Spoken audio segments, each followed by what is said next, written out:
Минатиот пат почнавме со изучувањето на книгата Дела и видовме како Лука, следејќи она висока елинистичка историска традиција, стандардите на таа традиција, пишува една книга во два дела или две книги, Евангелие и книгата Дела, обидувајќи се со факти на еден, користејќи научен пристап, за да ни представи книга со интегритет, со факти, со сведочење на живи сведоци во негово време, за делата на Христос, неговиот живот и настаните што следат после неговото вознесение. И тоа е всушност воведот на книгата Дела. За се она што го чул, го собрал, се она што го систематизирал, се она што го изучил, се она што го проверил во врска со служењето на Христос до неговото воскресение, представено во Евангелието, и потоа се она што следи како дело на Христос после неговото вознесение, со силата на Духот, преку црквата. И во сумаризацијата што ни дава Лука во првите стихови на ова прва глава на книгата Дела, всушност ни кажува кои се поуките или кој е фокусот на неговата поука во средбите што ги има со учениците во тие 40 дена. И пишува дека ги поучуваше за Божјото царство и за Духот. Тоест им даде една заповед да чекат во Ерусалим, да го чекат дарот на Духот, кој беше ветен од Отецот, а за кого и самиот Христос им говореше. Тоест, целата оваа книга, всушност, Дела на апостолите, можеме да видиме како еден настан кој се случува во одредено место во Ерусалим, како во бранови ќе предизвика промена, ќе предизвика духовна промена на сите страни на земјата. Според нели онаа инструкција што ја даде Господ Исус. Како кога ќе фрлите камен во вода и тој камен ќе ја раздвижи површината на водата во бранови, така во бранови настанот на Педесетница во Ерусалим ќе изврши промена на сите страни на земјата. И книгата Дела на апостолите всушност тоа го покажува, како тие бранови навистина го променуваат светот, како Евангелието, ширејќи се со силата на Духот, ќе изврши преобразба на светот и како црквата нели ќе се шири.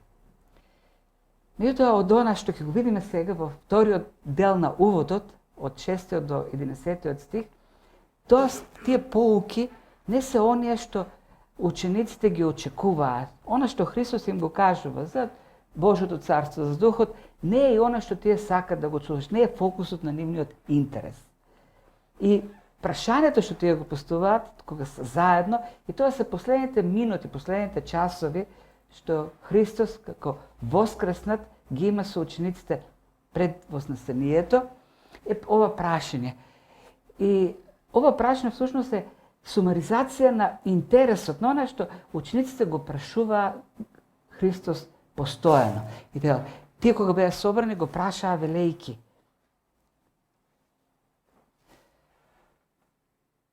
во ова време ли ти ќе го востановиш, Господи, царството Твое?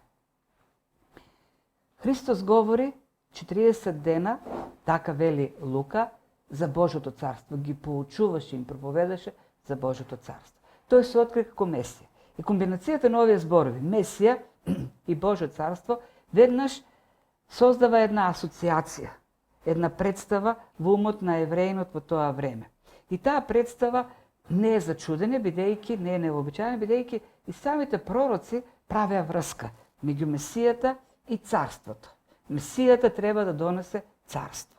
Месијата треба да востанови едно царство кое е загубено. Давидово царство, кое ќе биде географско, национално, политичко и кој никогаш повеќе нема да биде укинато, кој нема да исчезне. И кога веќе Христос како Месија се покажа, се докажа и говори за царството, она што ги интересира учениците е Сега ли е тоа?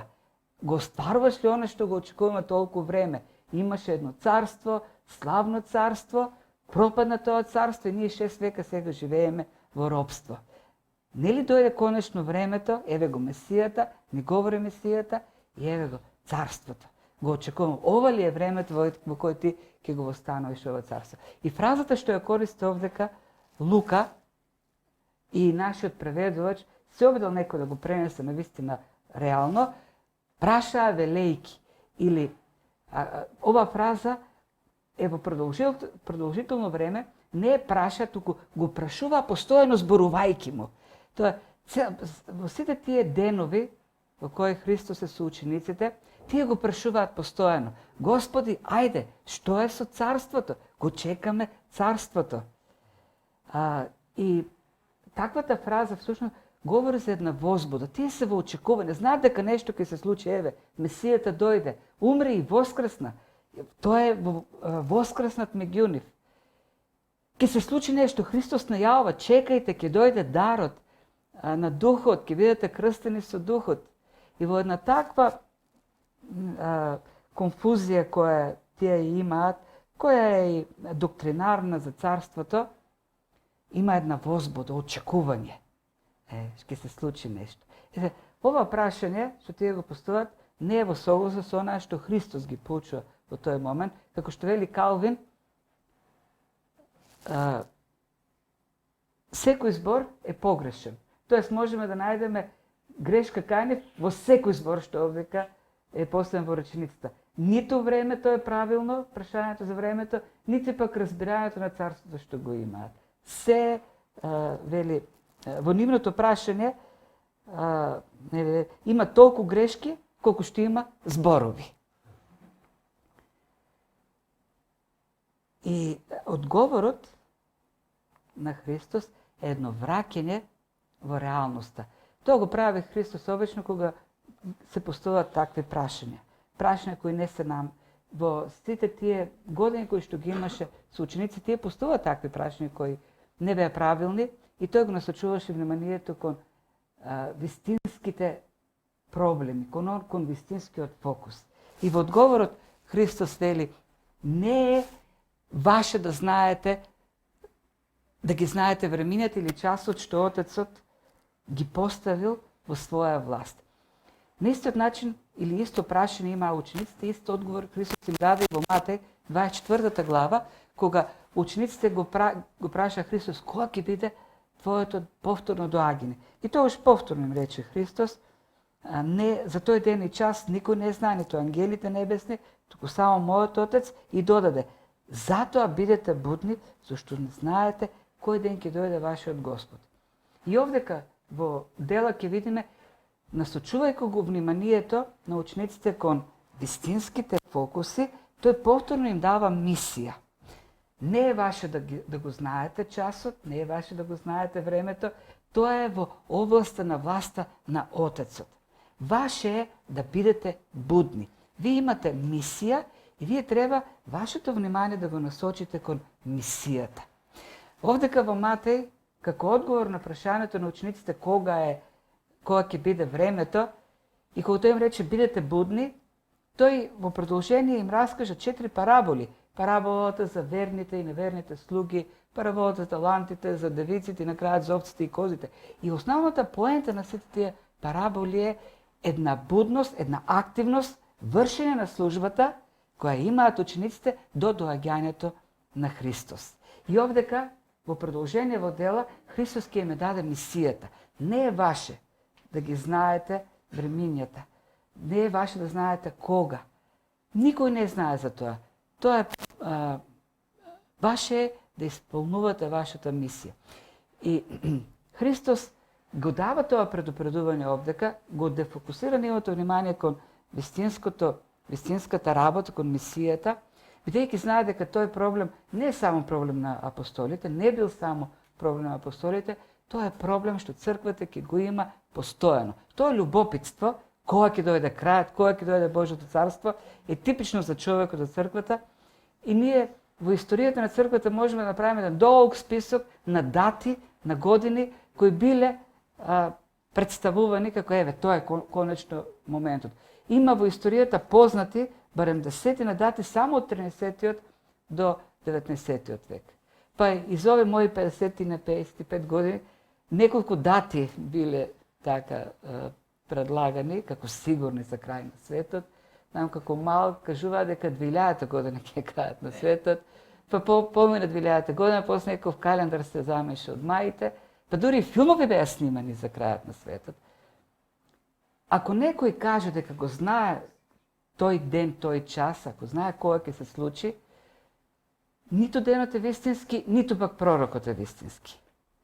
Зашто ако Христос рекол дека никој не знае, освен Отецот, дури и ангелите, тогаш или тој што кажува дека знае е лажен пророк, или Христос лаже. Еден од двајцата мора да лаже, зашто Христос вели никој не знае. И затоа предупредува Господ Исус, вели бидете будни, тоа е вашата одговорност. И овдека содржи и во Матеј, и овдека со давањето на мисијата, Христос поставува, тоест дава една мотивација. Мотивација во која има надеж. Одговорот на Христос содржи надеж. Има, да, ќе има крај. Јас ќе дојдам, ќе се случи тоа, ќе дојде Божјото царство.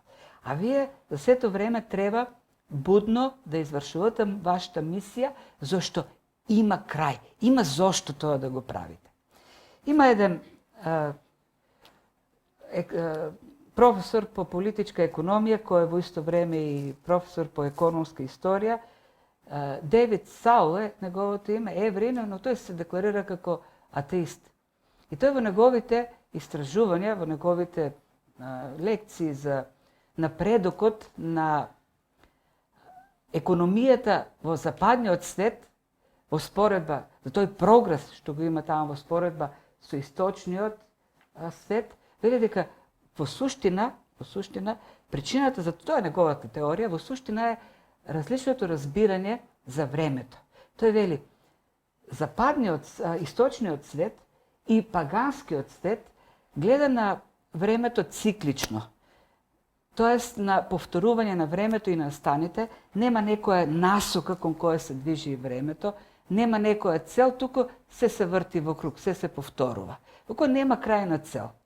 Додека западната мисла, христијанската мисла, и еврејската, нели, јудео-христијанската, гледа на времето линеарно, како една линија. Времето се движи по линија во која што има една почетна точка, но има и крајна точка. И сите настани на крајот се собираат во таа крајна точка, во која резултатот на целта зависи од се она што е правено по движењето на таа, движејќи се по таа линија. И тоа дава мотивација, знаејќи дека ова што го правам е инвестиција за крајната цел, а тоа е Божјото царство, ме поттикнува да се движам, да прогресирам во таа линија. И тоа нешто го кажува овдека и Господ Исус. Да, ќе дојде Божјото царство, но вие сега треба да работите за тоа царство. Вие треба да инвестирате во тоа царство. Вие имате мисија, имате работа.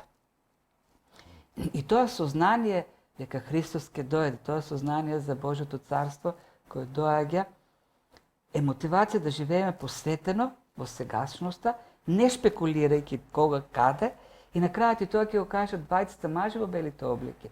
Што сте зјапнале горе на небото, имате вие работа овдека на земјата. Значи, прво им кажува, не е ваше да знаете, туку имате мисија, ќе примете сила од Светиот Дух, кој ќе слезе на вас и ќе ми бидете сведоци во Јерусалим. Вашата задача во овој стих е да ми бидете сведоци. Да сведочите за мене. Зборот сведоци е превод на мартур или мартир, значи сведок. Сега во христијанската, во црковната терминологија, во црковниот речник, овој збор добива значење на човек, на верник, кој пострадал маченички за Христос. Со текот на времето, зборот мартур добива такво значење, и од тука мартирите, т.е. мачениците за верата. Меѓутоа, во еленистичкиот секојдневен јазик, зборот сведок значи човек кој во суд ги кажува фактите, историските факти за некој настан. Тоа е оригиналното значење на зборот сведок. Сега во раната црква, бидејќи многу христијани посведочиле за својата вера, давајќи го животот, маченички страдајќи, почнува зборот мартир да значи маченик. Во суштина, во таа мисија што ја дава Христос за црквата, за христијаните, дека тие треба да бидат сведоци за личноста на Христос, за делата на Христос и како сето тоа личност и делата на Христос имат значење за нас, за грешниот човек, значење во поглед на спасението. Тоест, ние се занимаваме, располагаме со докази, веродостојни докази, факти. Како секој сведок што работи, што дава исказ на база на факти, на историски аргументи, на докази, така и ние, кога сведочиме, говориме за Христос, за неговата личност и неговото дело на база на факти, не на база на митови. И минатиот пат говоревме за тоа. Лука се труди неговата книга да не изгледа како некаква како некаква легенда, како некаква приказна, туку тој користи стил на представување на факти, на докази, како на една репортажа која е новинарска, која е од лице место, која е резултат на изучување, која е резултат на проучување, која е резултат на студија. И сето тоа е представено овдека за да даде на црквата, да даде на христијаните материјал кој ќе биде, кој ќе има интегритет, кој ќе има својата историчност. За да бидеме ние сведоци кои сведочат на факти, а не на некакви измислени работи, на приказни или легенди. Што е мисијата? Да бидат сведоци меѓу луѓето за Христос. И дури и потоа апостолите, разбирајќи својата мисија, кога пишуваат, кога настапуваат, тие настапуваат во такво својство како сведоци. Например, Јован своето послание го почнува на таков начин. Првото послание вели, она што беше од почетокот, она што го чувме. Тоа е типично, неговиот начин на пишување е типичен за човек во судница, кој сведочи за некакви вистински настани. Ние тоа го чувме, го видовме, можевме да го допреме Христос, можевме да му го слушнеме срцето како чука, кога бевме легнати во неговата преградка. Можевме да го видиме како јаде, како спие. И слушавме зборовите, го видовме како воскресна. И продолжи и вели, и сведочиме, користејќи глаголната форма на мартир или мартирео. Ние сведочиме овдека, за сето тоа сведочиме, за вечниот живот, животот кој и вам ви го навестуваме. Не. Тие можеа, како лични сведоци, живи сведоци, многу живо сето тоа да го представат, а ние можеме на база на нивното живо сведоштво да сведочиме, и тоа нашата мисија. Да сведочиме за Христос, неговата личност, неговото дело и резултатот, значењето на сето тоа за нашето спасение, за проблемот со нашиот грев. И сега таа мисија, реално, е тешка мисија. Објективно погледнато е невозможна мисија. Зошто? Да се каже, да се сведочи за тоа дека Бог, кој е семоќен, се симнал на земјата, станал човек и грешните луѓе ги спасил така што самиот умрел за нив, е порака која не е многу така атрактивна. Порака која не се прима така лесно. Зато Павле, кога пишува на коринтијаните, во тоа време Коринт е филозофскиот центар на еленистичкиот свет, таму се собираат представниците на новите филозофски школи, таму всушност ги прават промоциите на новите учења. И Павле оди таму и вели, Словото за крстот, што јас го проповедам, е безумие или зборот морија, кој е коренот, основата на зборот моронство. Да се проповеда за крстот е навистина моронска работа за луѓето во светот. Ние мислиме дека денес бидејќи луѓето се денес образовани, знаат повеќе, за разлика од луѓето во древноста, денес е тешко некому да го убедиш за крстот, да му кажеш, Бог се симна од небото и отиде и умре на крстот за нашите гревови. И ние се мислиме дека во древноста луѓето верувале и христијанството имало бум, бидејќи луѓето биле прости тогаш. Не е вистина. Луѓето живееле во еден филозофски систем кој бил крајно различен, екстремно поинаков од оној што го нуди христијанскиот, и луѓето ги разбирале филозофските категории во нивно време. Не биле толку прости. Да, не биле технички, научно едуцирани, меѓутоа филозофски биле, може и од нас подобро едуцирани. И кога Павле им говори за Бог кој умрел на крстот, тоа е моронска работа, бидејќи филозофијата во тоа време, разбирањето во тоа време е дека мокниот ја користи својата мок за да уништува, за да поробува, за да казнува. И еден Бог кој е семокен, би било нормално, ако тоа е мудар Бог, да ги уништи оние кои му се спротивставуваат. Тоа е вредноста, тоа е вистинскиот стандард, нели, за мудрост. Додека оној кој покажува милост, оној кој покажува благодат, тоа е глупав. И ние сега ќе треба да поверуваме во таков Бог и да тргнеме по еден Бог кој нас научи грешните, противниците, непријателите да ги сакаме и да им простуваме и да покажуваме милост. Не сакаме таков Бог. И секој што ќе поверува таков Бог е глупав човек. Морон. И Павле вели, и сепак луѓето поверувале.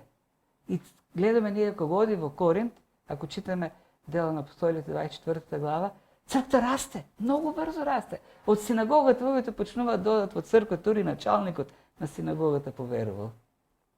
И многу неевреи исто така поверуваа. И покрај критиките што латинските филозофи пишуваат трудови против христијанското учење, за да го исмеат христијанството. Имам непознатите во тоа време филозофи се занимаваат токму со тоа, имајќи го предвид ширењето на христијанството, да го оспорат, да го представат како глупо, само глупавите, и децата само, тоа се приказни за мали деца, да се поверува такво учење. Навистина тоа е невозможна задача. И сепак Павле вели, тоа слово е сила, Божјата сила за спасение. И е сила за спасение, не бидејќи некој, самиот Павле за себе вели, јас сум слаб, немокен. Не сум човек кој би можел да ги магепса со своето говорење и така да ги освои и да ги убеди. Тоа е сила за спасение, бидејќи има сила во него. И вели, прво, вашата мисија е да ми бидете сведоци, но прво ќе примите сила од Светиот Дух и ќе бидете мои сведоци. Тоа слово за крстот, што ќе го проповедате, во тоа сведочење за Христос, вие ќе бидете оспособени со специјална сила. Силата на Светиот Дух. Сила која го оживува тоа слово. Сила која убедува и покрај нелогичноста на словото. И покрај безсмисленоста на тоа слово. Зборот сила е динамис, тоа е оној најсилниот збор за сила, значи експлозивност, многу сила е содржано во Евангелието. И од тука нели зборот динамит. Динамитот има, и тоа е нели суштината на зборот, нешто кое може да уништа во својата експлозија се да претвори во прав. да разгради. И тоа го прави, навистина го прави, гледаме уште во почетокот Евангелието, која ќе навлезе преку силата на Духот, ги уништува тие представи, тие илузии на човекот. Човекот без Бог е во темнина, во заблуда.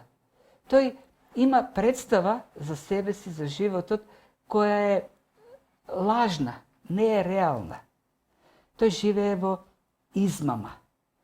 Светиот Дух, преку Словото, ја руши таа представа, го осветлува умот на човекот, за да ја види вистината за себе и за светот и решението, нели, за таа лоша реалност во која што тој живее. И при тоа, силата на Светиот Дух, или тој дунамис на Светиот Дух, е градивен, е конструктивен. Не само што руши, туку и обновува, изградува, создава нешто ново. Од тие заблудени умови создава просветлени умови. Од едни рибари кои се уплашија кога го видоа Христос како го положуваат во гроб, тие луѓе станаа сведоци за Христос кои застануваа пред управници, пред цареви и сведочија, смело сведочија, убедливо сведочија. Таа е таа сила која ги исполни. И така, таа невозможна мисија станува невозможно можна мисија. Толку можна што дури невозможно можна мисија.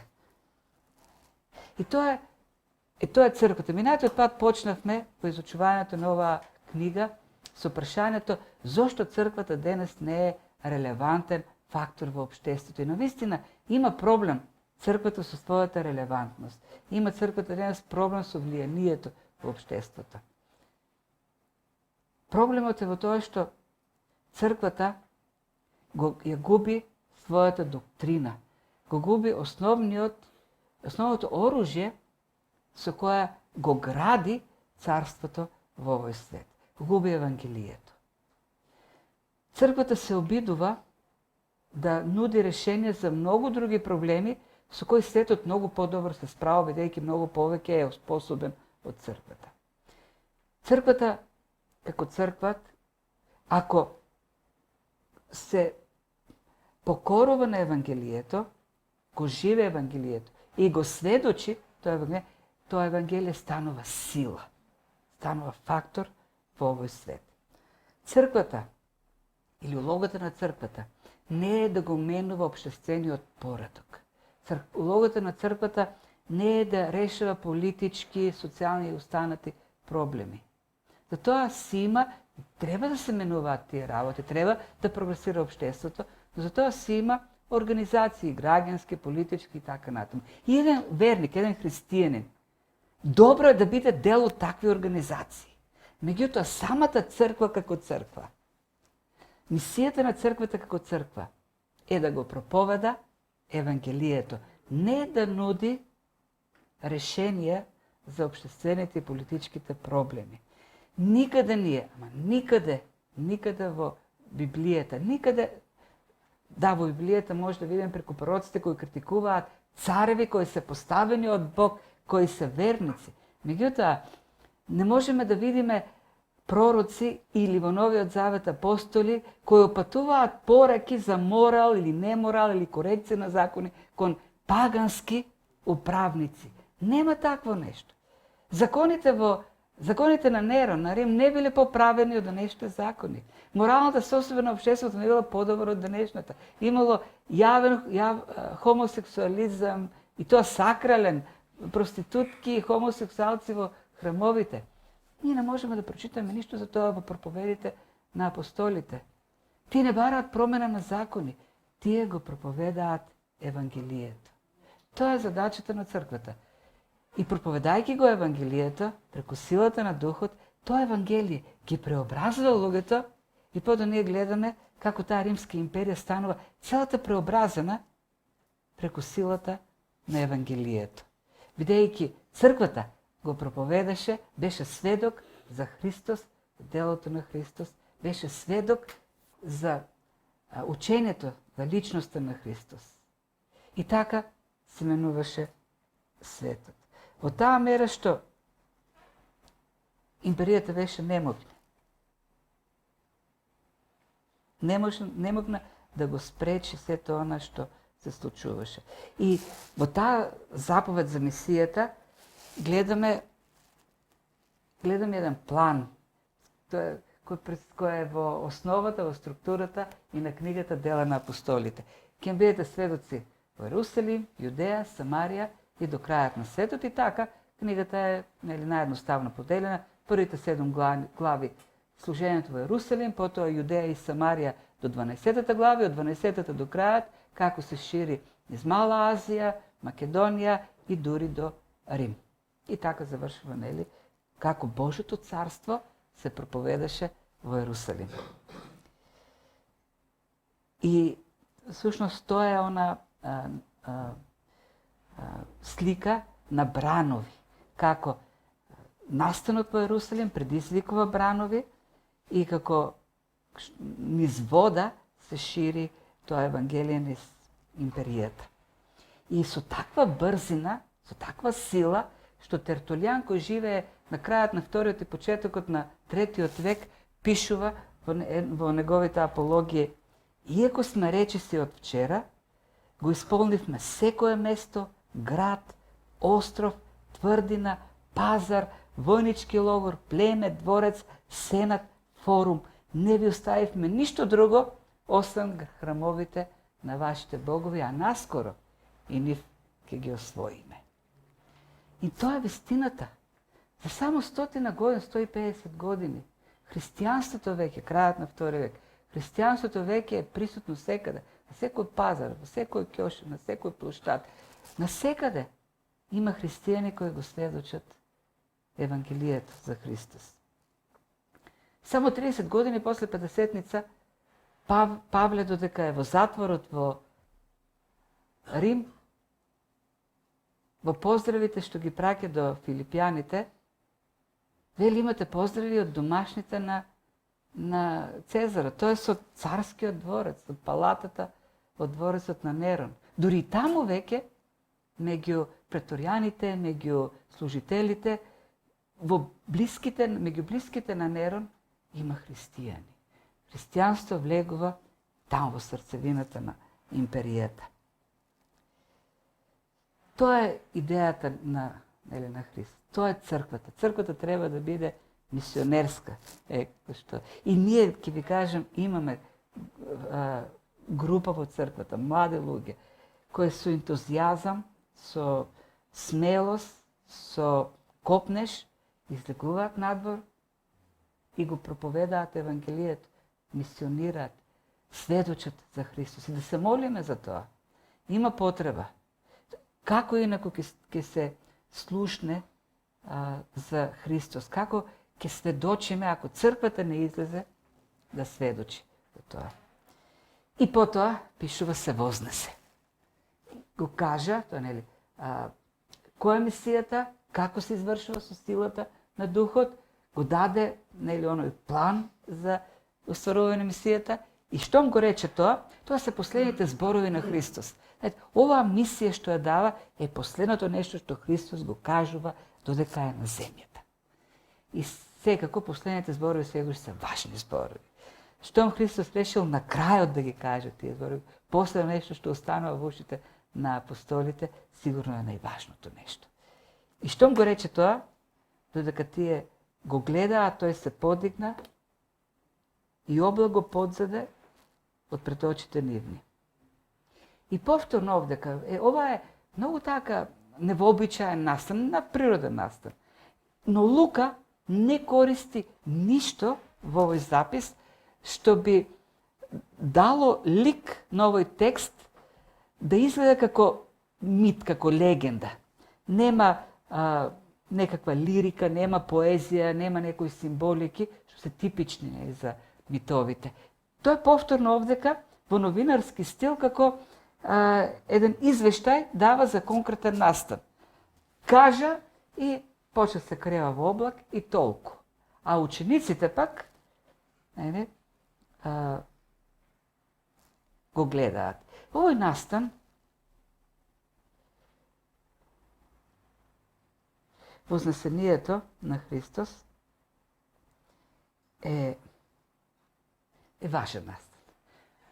Настан кој не е помалку важен во спорва со оние настани на кои некако даваме повеќе внимание како раѓањето на Христос, кој дури и не е библиски така представено, но не со моменти врзано со некакви конкретни мигови во историјата и се разбира Великден сега што ќе го славиме.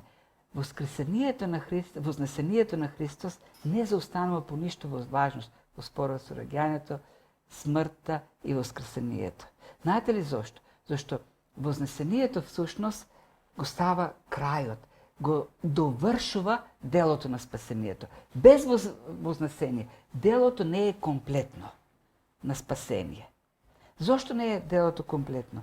Бидејќи знаеме дека спасението е Божјата волја, волјата на Отецот. Отецот тој кој што уште од предвечноста сето тоа го подготви во својот план и го прати Синот и така натаму.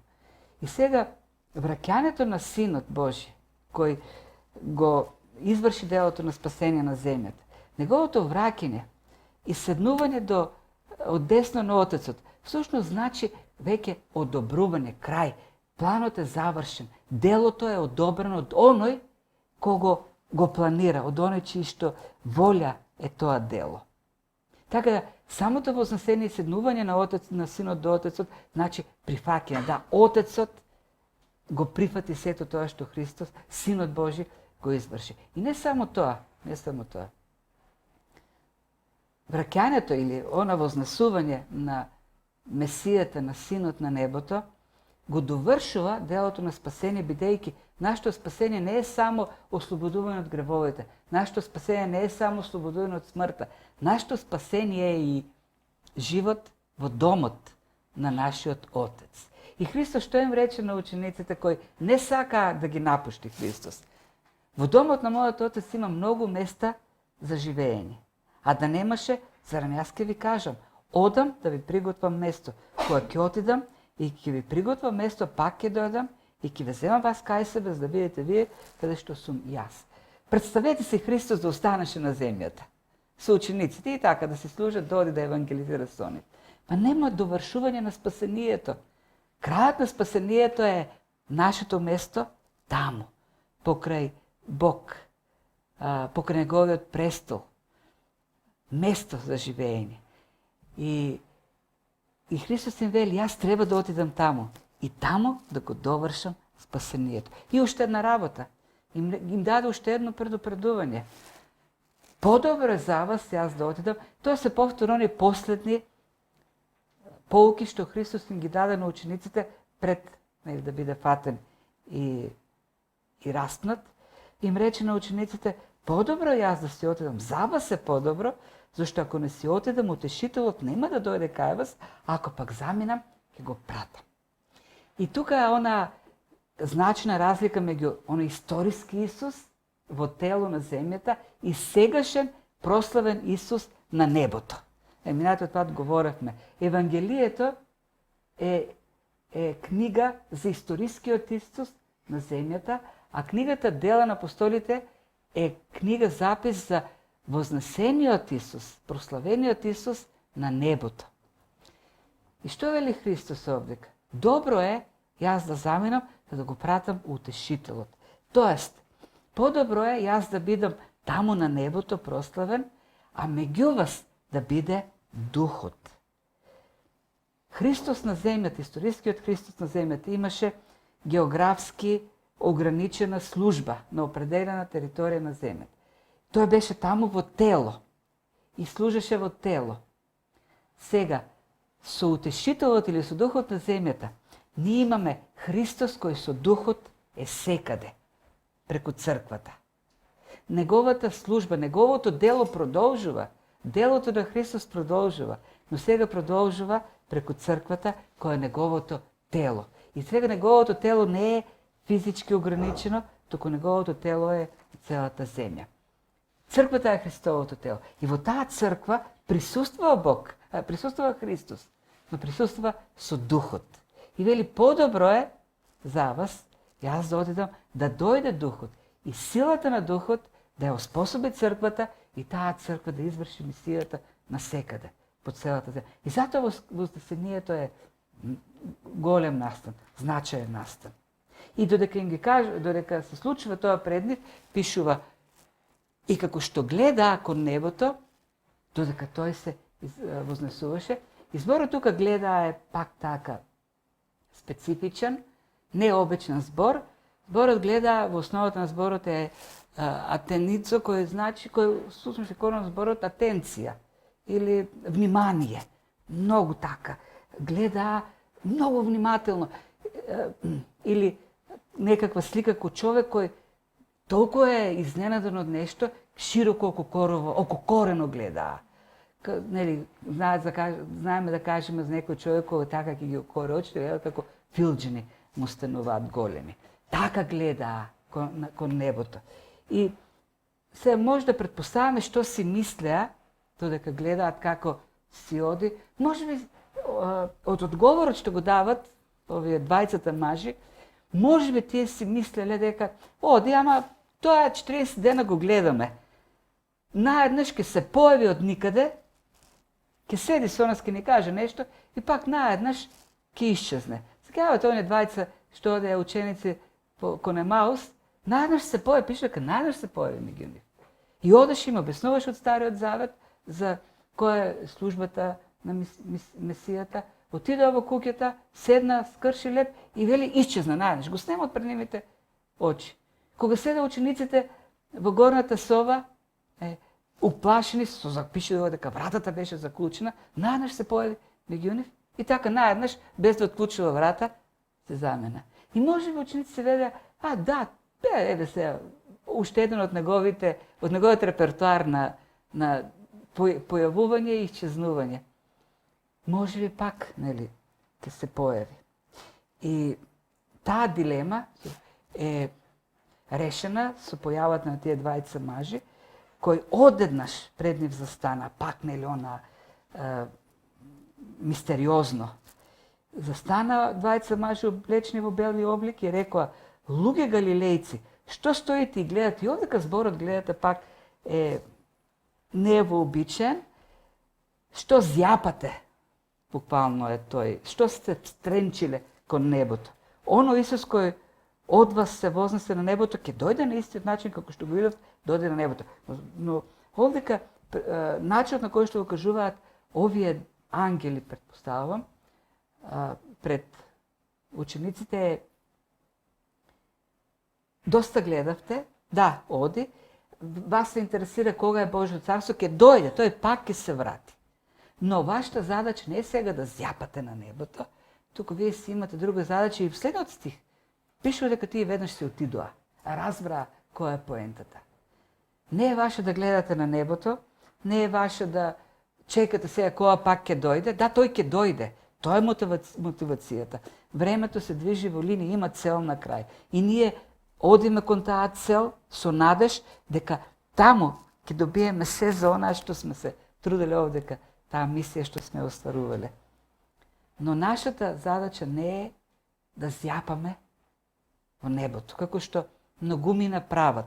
Се будат саба или гледат дали има облаци, зашто на истиот начин велат овие двајца мажи ќе дојде Христос пак во облаци. Ако има облаци е облачно, можно е, нели, да дојде Христос. Тоа не е врзано со метеорологија воопшто, не стана збор за такви облаци. Облаците се литературна форма на епифанија, богојавление, нели? Така, во облаци, во слава, тој се воздигнува, што нема никаква врска со хидрологија и со такви, нели, облаци на небото. И тоа е пак повторно нели, представување на пораката, на вистинската мисија. Вие, вашата задачата на црквата е да биде будна и да служи. Да извршува онаа мисија што Христос ја даде на црквата, да биде сведок за Христос, сведок за неговата служба, за неговото дело, сведок за спасението. И охрабрувањето за нас е што животот не е управуван од слепа случајност во која ние така се вртиме во круг. Животот, времето, суверено е управувано од Бог, како Господар. И тој, како творец на историјата, ќе ја доведе, бидејќи тој е суверен, тој го прави секогаш она што наумил да го направи, тој ќе ја доведе таа историја до завршница, до Божјото царство. И затоа ние се мотивираме да бдееме, да служиме со таа надеж дека тогаш ќе ги чуеме зборовите добро сторено, верен и добар слуго. Влези во радоста на твојот Господар. Амин.